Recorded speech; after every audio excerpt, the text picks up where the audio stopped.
Student, आज की इस वीडियो के अंदर हम शुरू करेंगे एक्सरसाइज 9.1 का बेसिक कॉन्सेप्ट जो कि है chapter number 9 some applications of trigonometry of class 10th NCERT math. Hello student, you are most welcome on math circle. This is Ankit. तो चलिए शुरू करते हैं।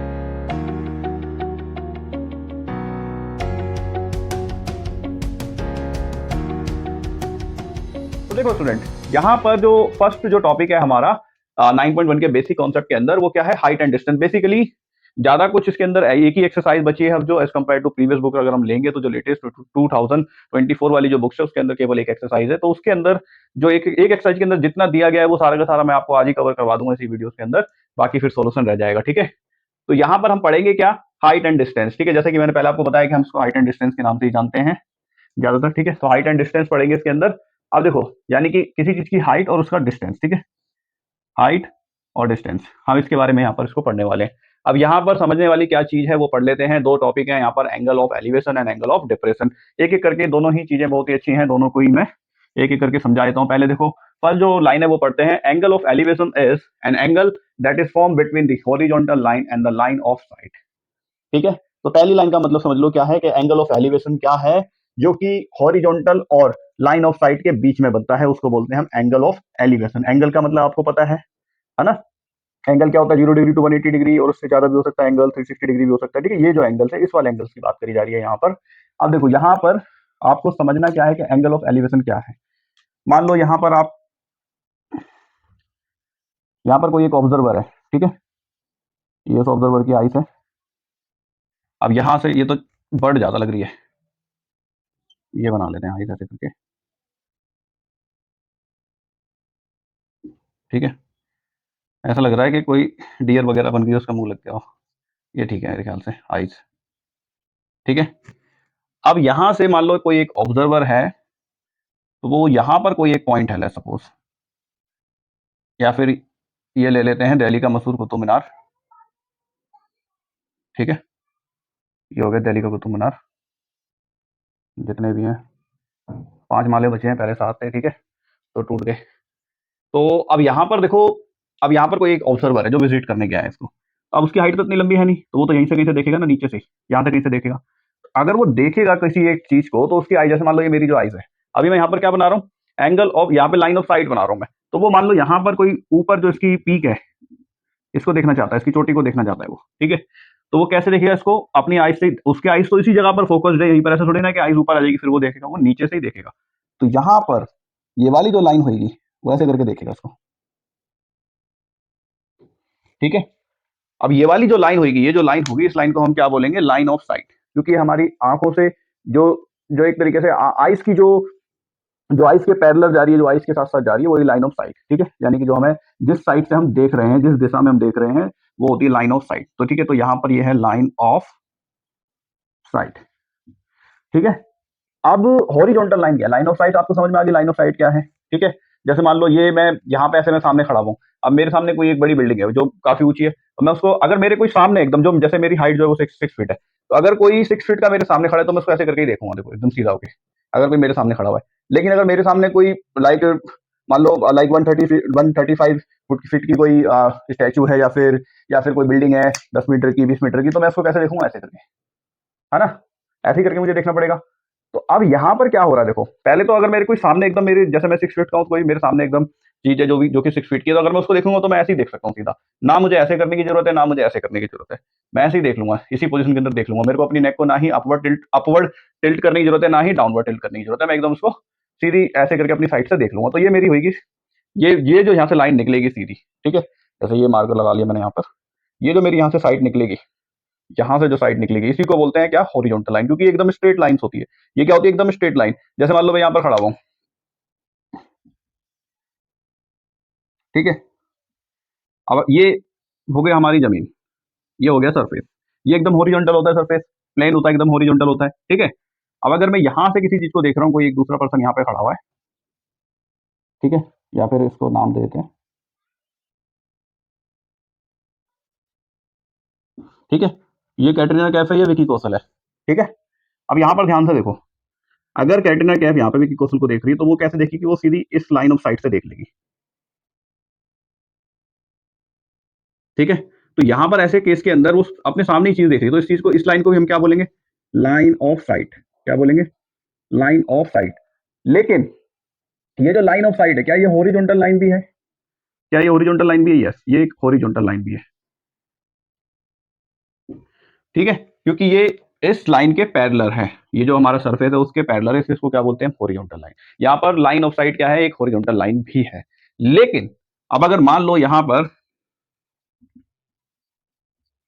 ये कैटरीना कैफ है, यहाँ पर कुछ दूसरी लेट्स सपोज कोई ये काइट जो है वो फ्लाई हो रही है, ठीक है, ये उसको देख रही है, तो ये इसको कैसे देखेगी, यहाँ पर ऐसे करके देखेगी, ठीक है। अब यहाँ पर लाइन ऑफ साइट तो ये है, क्योंकि इस साइड से वो देख रही है काइट को, लेकिन इसकी हॉरिजॉन्टल लाइन क्या होगी, इसकी हॉरिजॉन्टल लाइन क्या होगी, जहां पर इसकी आईज है, जहां पर इसकी आईज है, जहां पर इसकी आईज है, वहां से हम एक लाइन ड्रॉ करेंगे parallel to surface, parallel to surface. तो ये लाइन क्या होगी, हॉरिजॉन्टल लाइन। जहां से इसकी आईज है वहां से हम क्या ड्रॉ करेंगे, एक लाइन जो कि पैरेलल होगी किसके, सरफेस के, और उसी लाइन को बोलते हैं हम हॉरिजॉन्टल लाइन। ठीक है, समझ में आ रही है बात यहाँ पर अच्छे से। अब आप यहाँ पर आ जाओ, देखो ये होगी लाइन ऑफ साइट, लेकिन ये जो इनकी इसकी जो आइस है, अब ये पर्सन यहाँ पर खड़ा होगा, ये मान लो ये उसकी आइस है यहाँ पर नीचे जो है वो, इसलिए पर्सन होगा, अरे भैया यहाँ पर जो है वो नीचे पर्सन होगा, ठीक है, ये उसकी आइस है, यहाँ तक उसकी हाइट है सपोज। तो यहाँ से अगर हम एक हॉरिजॉन्टल लाइन बनाना चाहे तो ऑब्वियसली सरफेस नीचे कहीं पर होगा, ये सरफेस होगा, सीधा जो है यहाँ पर सरफेस होगा। अब वो यहाँ से अगर हम line of horizontal line draw करना चाहे तो हम सरफेस के पैरेलल इसकी आइस से एक लाइन ड्रॉ करेंगे सीधी, ठीक है, और इस लाइन को ही क्या बोलेंगे हम, हॉरिजॉन्टल लाइन, ठीक है, क्या बोलेंगे, हॉरिजॉन्टल लाइन। अब आप यहां पर ध्यान से समझो थोड़ा सा, मैंने यहां पर आपको क्या बताया था ऊपर, angle of elevation is the angle that is form between horizontal line and line of site. तो हॉरिजॉन्टल लाइन आपको समझ में आ गया, लाइन ऑफ साइट आपको समझ में आ गया, इनके बीच का जो एंगल होता है, इन दोनों लाइंस के द्वारा बनाया गया एंगल्स क्या बोलते हैं उसको, एंगल ऑफ एलिवेशन। तो इस पॉइंट को हम क्या बोलेंगे, एंगल ऑफ एलिवेशन, ठीक है, समझ में आया। अब आप सेकंड पॉइंट पर आ जाओ उसके, in this situation line of sight is always above the horizontal line. इस केस के अंदर जब भी एलिवेशन का एंगल बन रहा है, एंगल ऑफ एलिवेशन बन रहा है, तब जब कभी भी, तो उस केस के अंदर जो लाइन ऑफ साइट है वो हॉरिजॉन्टल लाइंस के हमेशा ऊपर होती है, ठीक है, देख लो ऊपर है, ठीक है, ये हॉरिजॉन्टल लाइन है और ये लाइन ऑफ साइट है, तो इस केस के अंदर हमेशा लाइन ऑफ साइट जो है will be above the horizontal line. तो ऐसे केस के अंदर हम एंगल ऑफ एलिवेशन को फॉर्म करते हैं, ठीक है। यहां पर आपको चीज समझ में आ गई होगी उम्मीद करता हूं। और यहां से देखो ये जो दो पॉइंट है, ये दोनों पॉइंट्स के 1-1 मार्क्स के क्वेश्चंस एमसीक्यूज वगैरह आ जाते हैं, ठीक है, या फिल इन द ब्लैंक्स आ जाते हैं। तो इन दोनों पॉइंट्स को आपको नोट कर लेना है कि हॉरिजॉन्टल और लाइन ऑफ साइट के बीच का एंगल क्या होता है, एंगल ऑफ एलिवेशन। और ऐसे केस के अंदर हमेशा लाइन ऑफ साइट जो है वो अबव होती है किससे, हॉरिजॉन्टल लाइन से, ठीक है। अब आपको ये समझ में आ गया है। अब हम देख लेते हैं यहाँ से एंगल ऑफ डिप्रेशन, क्या देख लेते हैं, एंगल ऑफ डिप्रेशन। देखो एंगल ऑफ डिप्रेशन के अंदर क्या होता है, अब आप यहाँ पर एलिवेशन को आप ऐसे भी याद कर सकते हो, किसी चीज की यहाँ पर चढ़ाई हो रही है, ठीक है, समझ में आ रहा है। एलिवेशन का मतलब जैसे हम किसी माउंटेन के ऊपर चढ़ते हैं, तो माउंटेन क्लाइंबिंग होती है ना, क्लाइंबिंग अप, ऊपर की तरफ चढ़ते हैं तो बोलते हैं ना एलिवेशन होता जा रहा है, एलिवेशन होता जा रहा है ना, यानी कि चढ़ाई ऊपर की तरफ, तो उसको बोलते हैं एलिवेशन, समझ में आया। तो इसको आप ऐसे भी देख सकते हो कि भाई एलिवेशन वाला जो पॉइंट है वहाँ पे लाइन ऑफ साइट कैसी होती है, ऊपर की तरफ चढ़ रही होती है, ऊपर की तरफ, ठीक है, समझ में आया, मतलब पहाड़ चढ़ना है आपको, यहाँ पर आपको क्या चढ़ना है, पहाड़ चढ़ना है, ठीक है। एंगल ऑफ एलिवेशन को जब हम बनाते हैं तो ये वाली जो साइड है, ये समझो आपके आपको पहाड़ चढ़ना है यहाँ से, ठीक है। और एंगल ऑफ डिप्रेशन का मतलब क्या है, पहाड़ उतरना है मान लो, ठीक है। जैसे मान लो कोई एक यहाँ पर लेट्स सपोज, जैसे यहाँ पर मान लेते हैं हम, ये कोई एक वॉच टावर है, ठीक है, ये कोई एक वॉच टावर है, यहाँ पर कोई एक पर्सन खड़ा हुआ है, लेट्स सपोज ये कोई एक पर्सन है यहाँ पर, ठीक है। अब ये वॉच टावर है, ये नीचे जो है मान लेते हैं ये हमारे पास में कोई एक ओशन है, ठीक है। अब यहाँ पर लेट्स सपोज कोई एक बोट है,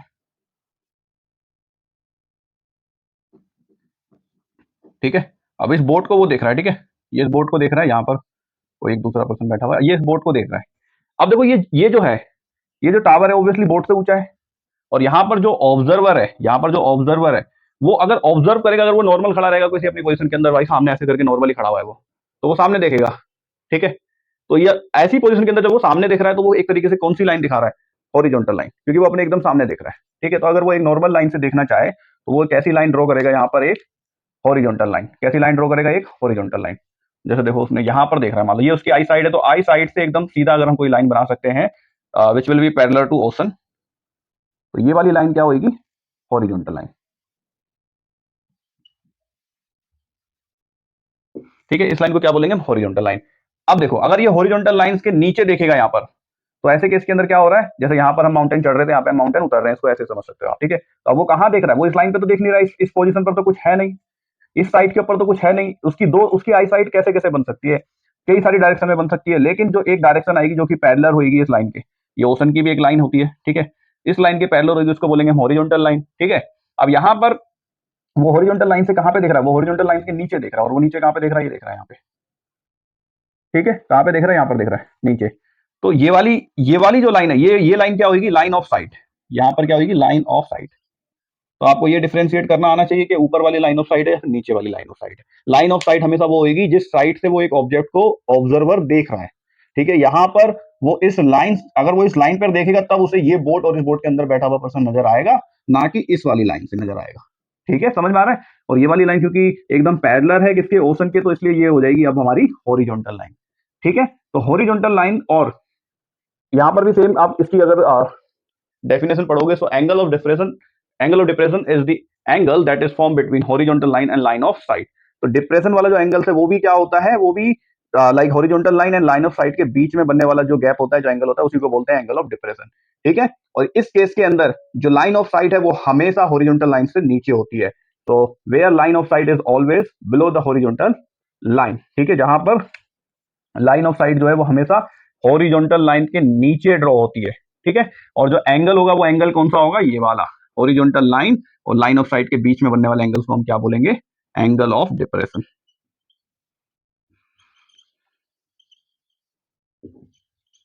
ठीक है, एंगल ऑफ डिप्रेशन बोलेंगे हम इसको। अब यहाँ पर ऑब्जर्वर जो है वो इस लाइन से चीजों को देख रहा था, और ये हो जाएगी उसकी हॉरिजॉन्टल लाइन। उम्मीद करता हूं यहां तक आपको समझ में आ गया होगा। ठीक है, जैसे और भी इसके एग्जाम्पल होते हैं, जैसे मान लो लेट्स सपोज आप किसी प्लेन के अंदर बैठे हो, या फिर कोई एक दूसरी बिल्डिंग है, ये मान लो आप अपने रूफ के ऊपर हो। ठीक है, ये रूफ के ऊपर हो, और रास्ते से कई सारी गाड़ियां वगैरह जा रही हैं, या लेट्स सपोज कीजिए जो भी है। ठीक है, ये गाड़ी जा रही है यहाँ से।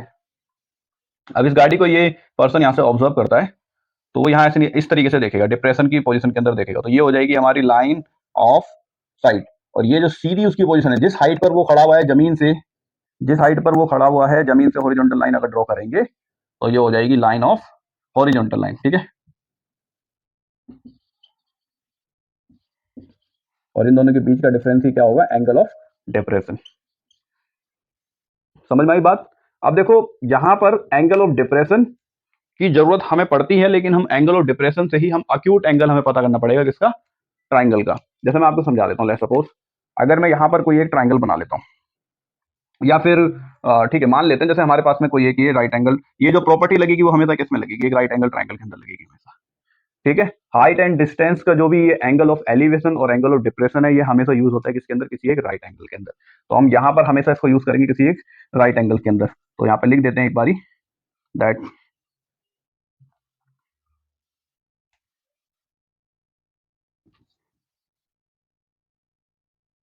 this property is always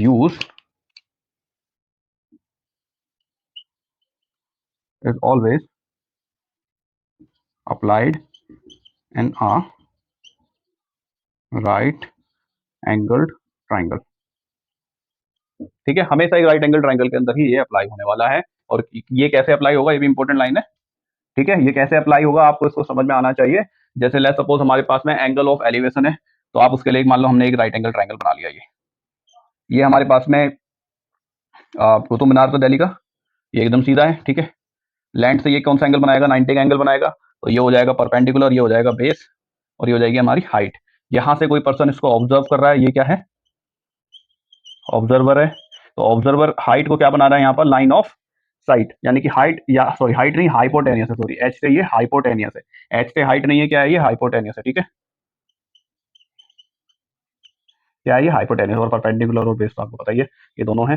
तो यहाँ पर ऑब्जर्वर की जो लाइन ऑफ साइट है, जो यहाँ पर लाइन ऑफ साइट है, वो एक्चुअल में किस चीज का काम कर रही है, वो एक्चुअल में यहाँ पर हमारा हाइपोटेनियस है। क्या है ये, हमारा हाइपोटेनियस। ठीक है, और ये कुतुब मीनार की जो हाइट हो गई, ये हो गया हमारा परपेंडिकुलर, और जो ये हॉरिजॉन्टल लाइन हो गई, ये हो गया हमारा क्या, बेस। ठीक है, इतना आपको समझ में आना चाहिए कि ये राइट एंगल ट्राइंगल बन रहा है। ठीक है, और राइट एंगल ट्राइंगल के अंदर हमारे पास में ये वाला एंगल हमें पता होना चाहिए, या तो ये वाला एंगल हमें पता होना चाहिए, क्योंकि ये तो 90 होता है। तो 90 के अलावा जो बाकी के दोनों एंगल्स होते हैं वो क्या होते हैं, अक्यूट एंगल्स होते हैं। दोनों एंगल्स कौन से होते हैं, अक्यूट एंगल्स होते हैं। और इन दोनों में से कोई एक पता होना जरूरी है, ठीक है, कोई एक पता होना जरूरी है, तभी हम इसके अंदर इस चीज की इसके वेरिएशन भी आते हैं, लेकिन वो आप बाद में सीखोगे वेरिएशन के अंदर, ठीक है। या तो हमारे पास में एक कोई एंगल पता हो, देखो एक तो 90 होता है, लेट्स सपोज ये 45 है तो ये भी 45 होगा, क्योंकि एंगल सम प्रॉपर्टी से हम निकाल सकते हैं, ठीक है। अगर ये 60 है तो ये 30 होगा, ये अगर लेट्स सपोज 50 है तो ये 40 हो जाएगा, ठीक है। तो यहां पर हमें राइट एंगल ट्राइंगल के अंदर ही इस प्रॉपर्टी को लगाना है। और राइट एंगल ट्राइंगल के अंदर हम यहाँ पर कौन कौन सी प्रॉपर्टी के बारे में पढ़ सकते हैं या पढ़ेंगे, मोस्ट प्रोबेबली जो पूछी जाती है वो मैं आपको बता देता हूं, ठीक है।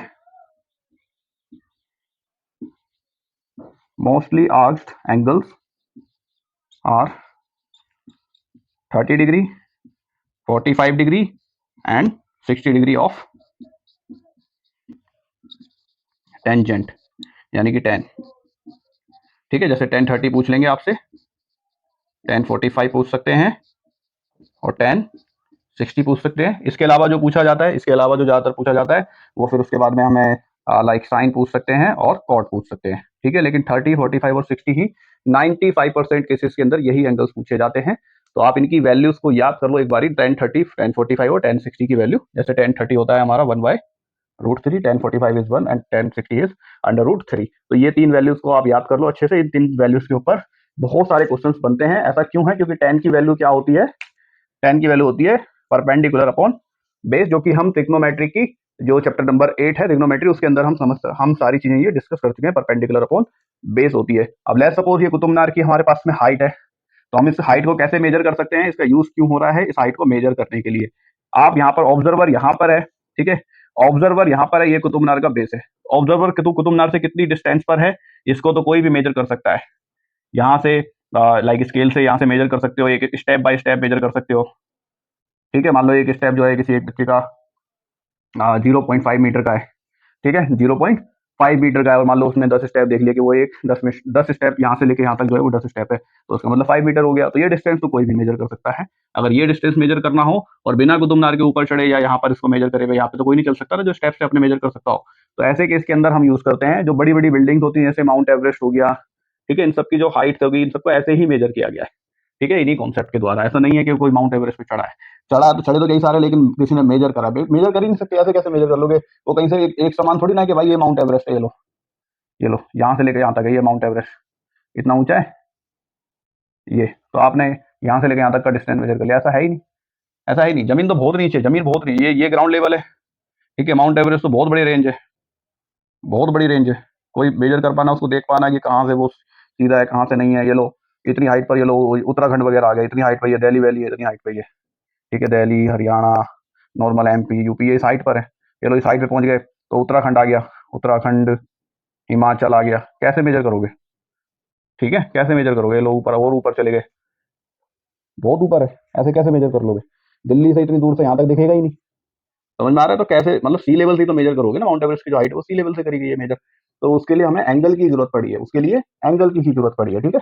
तो खैर इतना डीपली मत जाओ, पहले इस कॉन्सेप्ट को समझ लो, तब अपना आपका दिमाग चलने लगेगा कि भाई कैसे किसी बड़े ऑब्जेक्ट की हाइट्स को मेजर किया जाता है, बड़ी बड़ी बिल्डिंग्स की हाइट्स को कैसे मेजर किया जाता है विदाउट एनी मेजरिंग टेप। इतनी बड़ी मेजरिंग टेप नहीं होगी तो कैसे करोगे बताओ। जैसे बुर्ज खलीफा है, चलो जिन्होंने बनाई है उन्होंने तो मेजर कर लिए कि भाई मैंने एक फ्लोर इतने मीटर का बनाया, एक फ्लोर जो है वो मेरा 3 मीटर्स का है, और मैंने इसके अंदर लेट्स सपोज कितने 182 जो भी जितने भी मीटर्स की है बुर्ज खलीफा, तो वो 3 मीटर से मल्टीप्लाई करके निकाल लिया जो भी है, ठीक है। लेकिन अगर कोई नॉर्मल उसको निकालना चाहे जिसको इस बारे में नहीं पता, तो वो मैथमेटिक्स की मदद से उसको निकाल सकता है, ठीक है। बस वहां पर आपको जरूरत पड़ेगी किस चीज की, एंगल ऑफ एलिवेशन की जरूरत पड़ेगी आपको, ठीक है। क्योंकि हम नीचे से ऊपर देखने वाले हैं तो एलिवेशन हो जाएगी हमारी साइड के अंदर, तो आपको एंगल ऑफ एलिवेशन की वहां पे जरूरत पड़ने वाली है, ठीक है। अब ऐसे केस के अंदर हमें इन तीनों ही आइडेंटिटीज को आपको समझ लेना है, ये तीनों आइडेंटिटीज यहाँ से हमसे पूछी जाएंगी, ठीक है। अब ये हमारा, और हमेशा ये किसके अंदर यूज होगा, राइट एंगल के अंदर। और राइट एंगल के अंदर हमारे पास में ये तीन सबसे ज्यादा पूछे जाने वाली चीज है, ये मैंने आपको समझा दिया है अच्छे से, ठीक है। अब देखो यहाँ पर एक और चीज मैं आपको समझा देता हूँ, जैसे ये वाली हमारी लाइन है, ये वाला अगर मैं एंगल बनाना चाहूँ, देखो ये स्ट्रेट लाइन है, ठीक है, ये हमारा वॉच टावर हो गया, यहाँ पर कोई कहीं पर बोट है, ठीक है, तो ये पर्सन ने यहाँ से देखा यहाँ तक, तो ये एक इमेजनरी राइट एंगल बन गया। ये राइट एंगल क्या है, इमेजनरी राइट एंगल है, ऐसा कुछ नहीं कि राइट एंगल हमें दिख रहा है यहाँ पर कहीं पर, नहीं, वो हम अपने मन में अज्यूम कर लेते हैं कि राइट एंगल ऐसे करके बन जाएगा, ठीक है। जैसे आप माउंट एवरेस्ट की हाइट मेजर करना चाहो, दिल्ली में खड़े हो यहाँ से दिखता नहीं पहले तो ये माउंट एवरेस्ट है, ठीक है। अब आप इमेजिन कैसे कर सकते हो, माउंट एवरेस्ट से एकदम नीचे लाइन ड्रॉ करो, ठीक है। माउंट एवरेस्ट के अंदर तो कोई घुसा नहीं है, ये तो सारा माउंट एवरेस्ट का ही पार्ट है, देखो ये सारा का सारा, ये तो माउंटेन्स है, इसके अंदर कैसे लाइन ड्रॉ हो सकती है, नहीं हो सकती ना। तो ये इमेजिनरी है, फिर ऐसे करके एक बेस बना दो, ठीक है। तो ये परपेंडिकुलर मान लिया और ये बेस मान लिया, और ये हो जाएगी हमारी हाइपोटेन्यूज। तो ऐसे करके एक इमेजिनेशन मन के अंदर एक राइट एंगल ट्रायंगल फॉर्म होता है, ठीक है। तब जाके हम एक राइट एंगल बना पाते हैं और फिर हम एप्लीकेशन जो है इसके उसको अप्लाई कर पाते हैं यहाँ पर, ठीक है। तो यहाँ पर आ जाओ, ये वॉच टावर है, ये वॉच टावर हो गया, यानी कि ये परपेंडिकुलर है। अब देखो वॉच टावर जो है वो ओशन के साथ में 90 एंगल बनाएगा, ऐसा थोड़ी ना वॉच टावर ऐसे ऐसे ही तो बनेगा, ऐसे बन जाएगा वॉच टावर, टेढ़ा थोड़ी ना बनेगा, सीधे तो बनेगा, ठीक है। तो ये 90 एंगल बनाएगा, ये बेस हो जाएगा, ये हाइपोटेन्यूज हो जाएगी। यहाँ पर हमारा ऑब्जर्वर है, ऑब्जर्वर यहाँ पर है, और यहाँ पर हमारा ऑब्जेक्ट है, ठीक है। तो वो इसको ऑब्जर्व कर रहा है, तो ये तो हो जाएगी उसकी क्या, यहाँ पर देखो ये वाला जो पॉइंट है, ये जो पॉइंट है, ये पॉइंट क्या हो जाएगा, लाइन ऑफ हॉरिजॉन्टल, ये क्या हो जाएगी, हॉरिजॉन्टल लाइन, ठीक है। थोड़ा मैसअप हो रहा है, लेकिन आप समझ लेना, वीडियो को आप लगाकर देखते रहो और पॉज करते करते अपने नोट्स बनाते रहो। तो ये हो जाएगी हॉरिजॉन्टल लाइन, ठीक है। ये हो जाएगी क्या, line of site, line of site. अब ऐसे कि इसके अंदर लाइन ऑफ साइट ये हो गई, ये हो गई हॉरिजॉन्टल, तो एंगल ऑफ डिप्रेशन क्या होगा, ये होगा एंगल ऑफ डिप्रेशन। मान लो एंगल ऑफ डिप्रेशन है 30 डिग्री। एंगल ऑफ डिप्रेशन क्या होता है, हॉरिजॉन्टल और लाइन ऑफ साइट के बीच का एंगल, यही तो होता है एंगल ऑफ डिप्रेशन। अब ये मान लो हमारी हो गया, ये मान लेते हैं हमारा हो गया 30। अब देखो एंगल ऑफ हॉरिजॉन्टल लाइन और परपेंडिकुलर भी मिलकर क्या बना रहे हैं, एक 90 एंगल बना रहे हैं। ये 90 एंगल ही तो बन रहा है, क्योंकि ये स्ट्रेट लाइन और यहाँ से हमने एकदम स्ट्रेट लाइन बनाई है जो कि इसके पैरेलल है, जो कि इसके पैरेलल है, इस बेस के पैरेलल है। यानी कि परपेंडिकुलर अगर बेस पर 90 एंगल एंगल बना रहा है और मैंने बेस के पैरेलल हॉरिजॉन्टल लाइन को ड्रॉ करा है, तो वो भी तो 90 एंगल बनाएगी। अब 90 एंगल में से इतना पार्ट जो है वो 30 डिग्री है, ये देखो इतना पार्ट जो है वो 30 डिग्री है, तो ये वाला पार्ट कितना होगा, ये 30 डिग्री होगा, सॉरी ये 60 डिग्री हो जाएगा, 90 माइनस 30, ठीक है। तो ये हो जाएगा 60 डिग्री। अब ये 90 है, ये 60 है, तो ये कितना हो जाएगा 30 डिग्री। समझ में आया। तो हमें ये वाले एंगल की जरूरत पड़ती है और ये वाले एंगल की, दोनों में से कोई से भी एक्यूट एंगल की जरूरत पड़ती है। तो जब भी आपसे एंगल ऑफ डिप्रेशन पूछा जाए, एंगल ऑफ डिप्रेशन पूछा जाए जब भी आपसे, तो ये वाला जो एंगल है ये हमारे किसी काम का नहीं है, बस इसकी मदद से हम दूसरे एंगल्स निकाल लेते हैं राइट एंगल ट्राइंगल के, क्योंकि राइट एंगल ट्राइंगल के आउटसाइड है, इसलिए हमारे किसी काम का नहीं, हमें इनसाइड वाले एंगल्स की जरूरत है, और इनसाइड में हमें या तो ये एंगल की जरूरत है या फिर ये, दोनों एक्यूट एंगल में से किसी एक एंगल की जरूरत पड़ती है, ठीक है। 90 की जरूरत नहीं पड़ती है, ठीक है।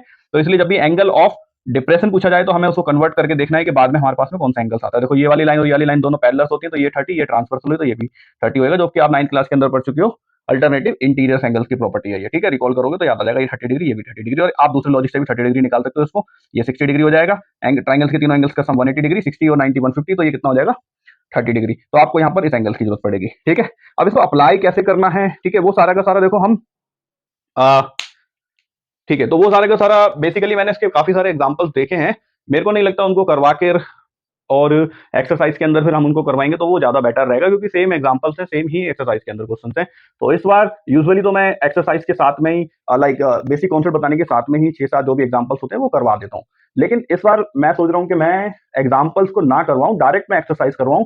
बस आपने कॉन्सेप्ट समझ लिया ना, अब इस कॉन्सेप्ट के ऊपर बेस्ड जो डायरेक्ट क्वेश्चंस आएंगे वो सारे क्वेश्चंस को हम नेक्स्ट वीडियो के अंदर एक्सरसाइज 9.1 का जो सॉल्यूशन है उसके अंदर हम करेंगे। वहां पे शायद 14-15 कुछ क्वेश्चंस हैं, एक ही एक्सरसाइज है, तो उस एक्सरसाइज के अंदर हम डायरेक्ट क्वेश्चंस को करना सीखते हैं कि कैसे अभी तक जो हमने समझा है कि कैसे हम एंगल ऑफ एलिवेशन का यूज करते हुए लाइक कुतुब मीनार की हाइट्स को फाइंड करेंगे, ठीक है। कैसे हम पता करेंगे कि ये जो बोट है ये हमारे इस घर से कितनी दूर है, ये हमारा घर है, ये कार है जो हमारे घर से कितनी दूर है, हम इस चीज को कैसे कैसे पता करेंगे, ठीक है। ये जो बोट है वो वॉच टावर से कितनी दूर है, ये हम कैसे पता करेंगे, ठीक है। वॉच की स्पीड क्या है ये भी पता कर सकते हैं हम क्वेश्चंस के अंदर, ठीक है। तो ये सारी की सारी चीजों को हम नेक्स्ट वीडियो के अंदर सॉल्यूशन के साथ में समझेंगे। तो मिलते हैं नेक्स्ट वीडियो के अंदर 9.1 के सॉल्यूशन के साथ। Thank you for watching.